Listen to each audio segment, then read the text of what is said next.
Hello, everyone, and welcome back to the Beatles Forever.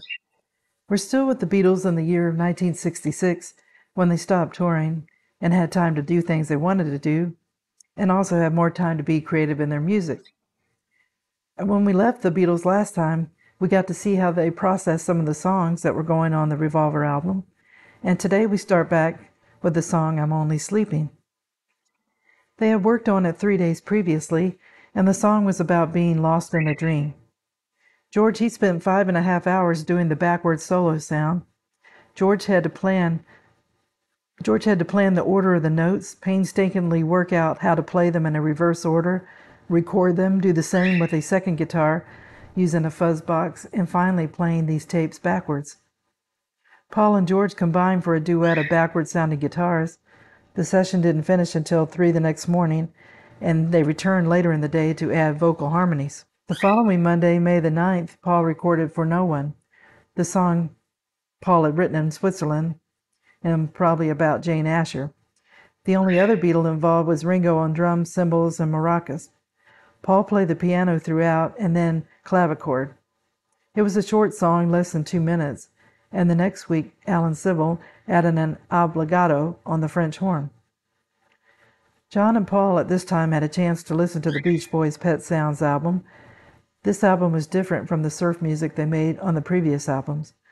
This album drew from jazz, doo-wop, folk, spiritual, classical, pop, choral, and avant-garde music, and using instruments like glockenspiel, theremin, ukulele, harpsichord, and accordion.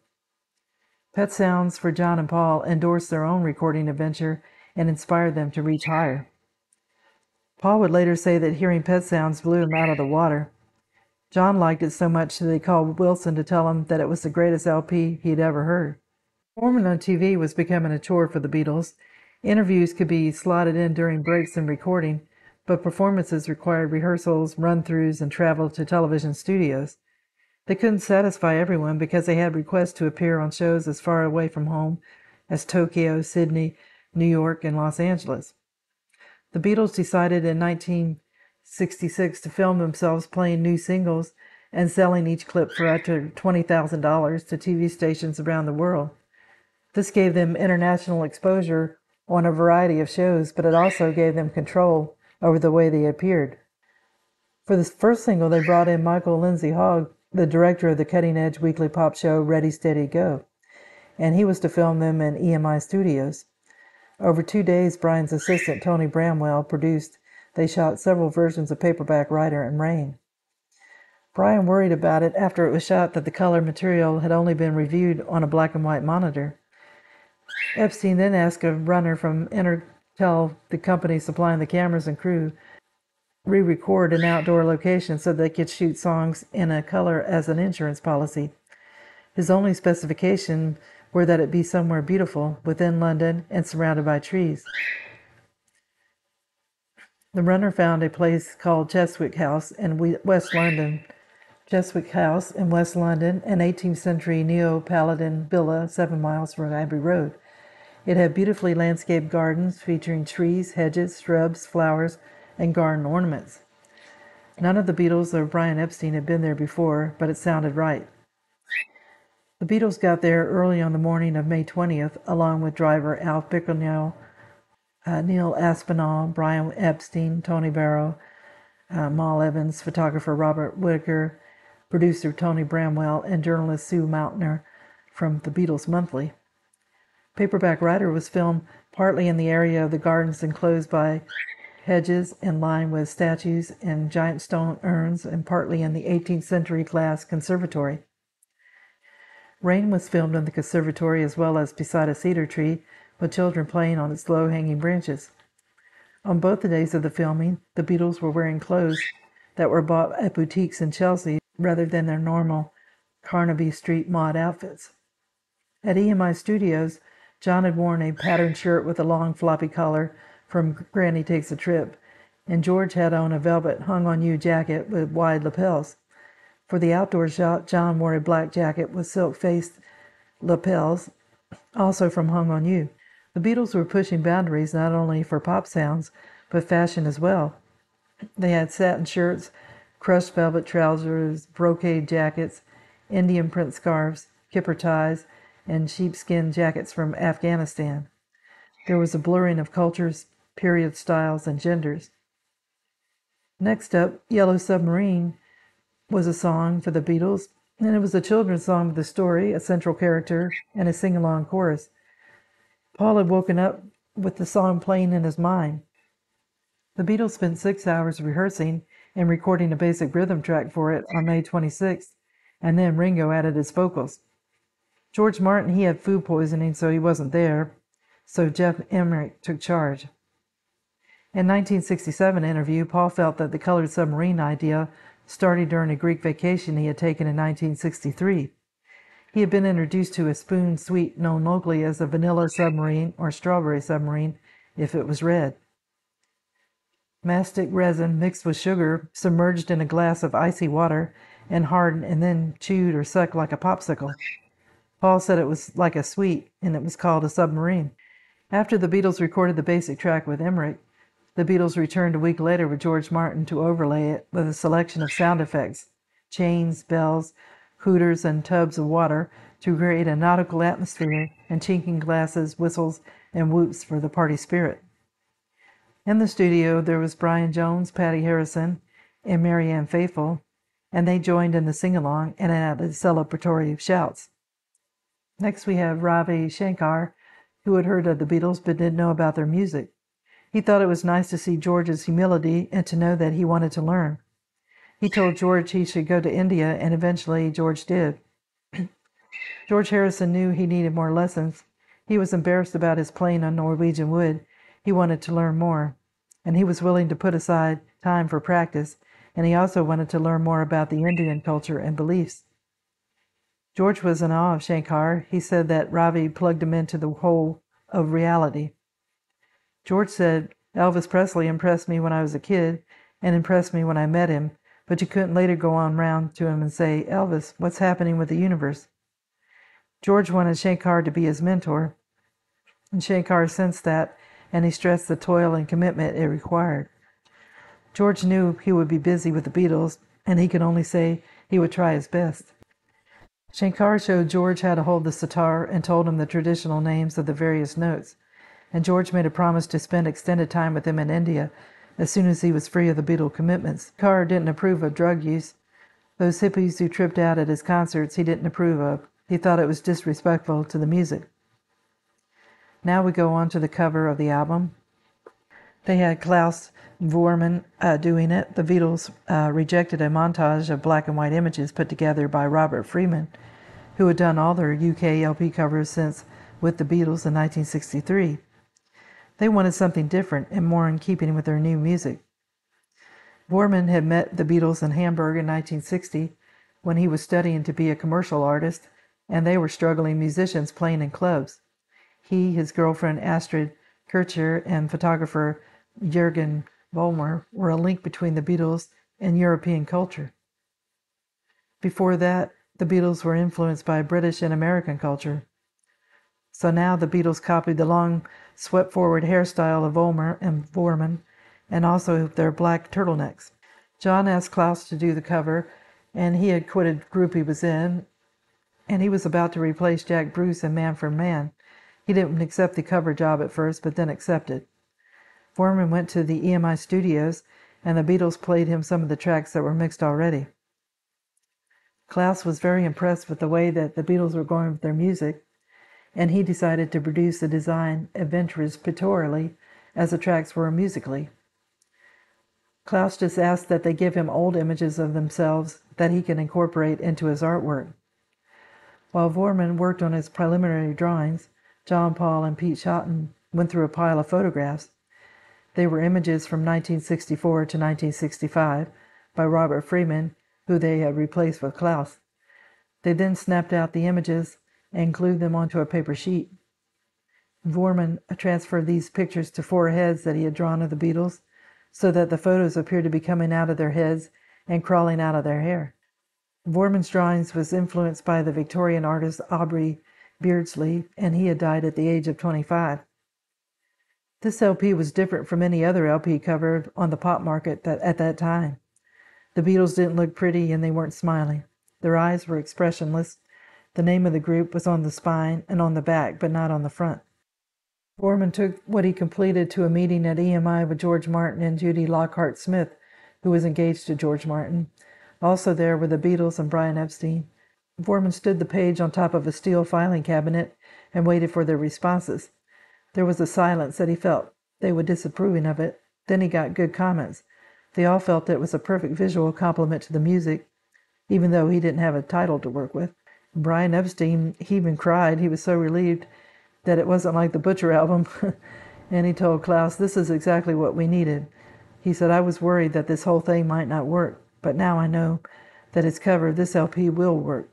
Thank you."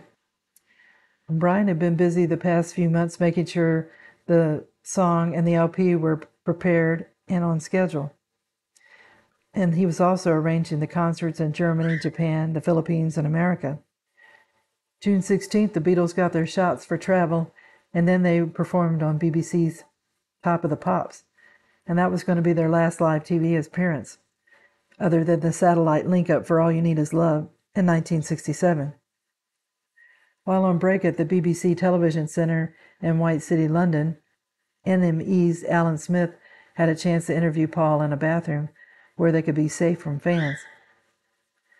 He talked about the new LP, saying, "I suppose there are some who won't like it, but if we try to please everyone, we never get started. As it is, we try to be as varied as possible." Paul said there wasn't real weird stuff anyway, and I stopped regarding things as way out anymore. Paul said, "We sit down to write or go into the recording studios and see what comes up. I'm learning all the time. You do if you keep your eyes open, and I find life and education." Paul then talked about Tomorrow Never Knows. He took responsibility for the electronic effects and said they were sick of doing sounds that people can claim to have heard before. Paul said they played it for The Who and to the Stones, and they sat up and were interested. And they also played it to Cilla Black, who just laughed. So Alan Walsh spoke to George Harrison, who told him how much he had been changing since 1964. He said, "I've been increasingly aware that there are other things in life other than being a Beatle. I'm not fed up with being a Beatle, far from it, but I'm fed up with all the trivial things that go with it. At one time, you could never go to the pictures or out for a meal without someone taking a picture of you." George said, "I suppose I have consciously been backing away from this side of the Beatle life. In fact, it wouldn't worry me at all if nobody ever took my photograph again."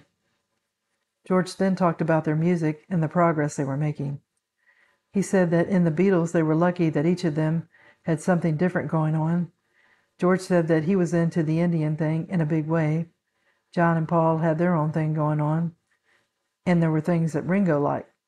Paul liked classical music, and it showed in Yesterday, in Michelle, and then John did things like Norwegian Wood. There was no single influence. The Beach Boys only had Brian Wilson. George said, "We have a wide range of things available to us, and that made them exciting." Now, the Beatles had been on the Tops of the Pops before, but their performances were always pre-recorded, and this was the first and last time they would appear in person on the TV show, and they mimed along to Paperback Writer and Rain. When Paperback Writer was released, it was a shock when it didn't go to the top spot on the charts. It was held off by a Frank Sinatra single and had to wait until the following week to make it to number 1. This wasn't bad, but the Beatles weren't expected to have to wait, and number 2 on the charts wasn't good enough. The press wondered if Paperback Writer had been a slow seller because it wasn't about love. Patrick Doncaster, a show business correspondent for the Daily Mirror, commented that neither Paperback Writer or Rain had any romance about them. Gone, gone, gone were the days of love, love, love. June 17th, Paul closed the deal on the 183-acre High Park farm on the Scottish peninsula of Kintyre. It was his getaway when things got tough. He bought it on the recommendation of his accountant that said he needed to invest some of his wealth. It was remote and unmodernized and exposed to the wind. Paul had always been a nature lover, and he liked the surrounding fields of sheep and deer. There was also hedgerows and trees that were home to 37 different types of birds. Paul told his photographer one time that this was one of the quietest places on earth. The scenery is wonderful, and we can relax and get away from it all. Next, the Beatles flew to Munich on the first leg of their world tour. It was the first time they played in the country since 1963, and the first tour date since Cardiff in December 1965. The tour was organized by Carl Buckman Productions in conjunction with the German teenage magazine Bravo. The Beatles stated that they didn't want to be in massive arenas, so they were booked into venues with capacities of fewer than 8,000 seats. The Beatles were picked up in a white Mercedes and taken to a 125-year-old hotel, and they were on the 5th floor. I started to think of what they were going to call the new album. They were there along with Brian Epstein, Neil Aspinall, Mal Evans, and Tony Barrow.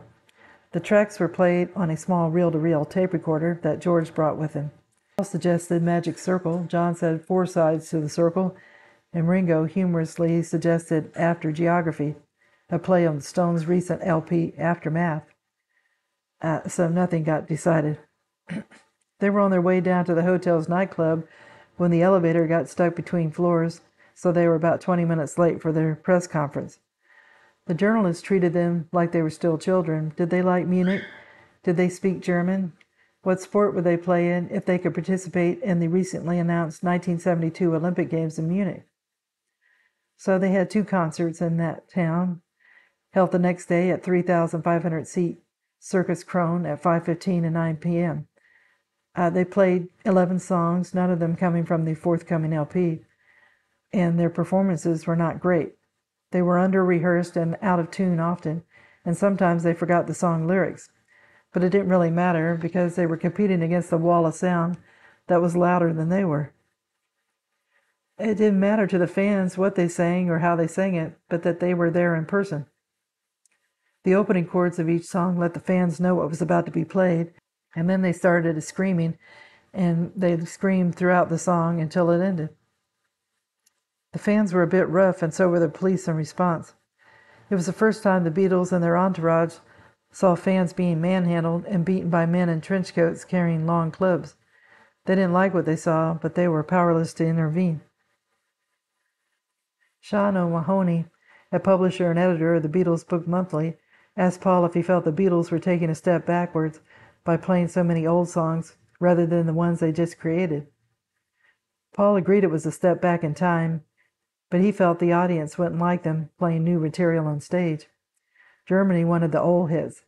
They liked stuff from With the Beatles, Beatles for Sale, and Help. John said, "I can't play any Rubber Soul," and it was so unrehearsed. June 25th, the Beatles went 400 miles from Munich to Essen by chartered train with carriages that had been designed for use by the visiting heads of state, including Queen Elizabeth and Prince Philip in May 1965. Each Beatle had their own compartment with a marble bath and bed, and there was a central dining carriage. They played 2 concerts, which again started with the journalists asking questions, and again the questions were basic. The Beatles wanted to be asked about the new LP that they had just finished.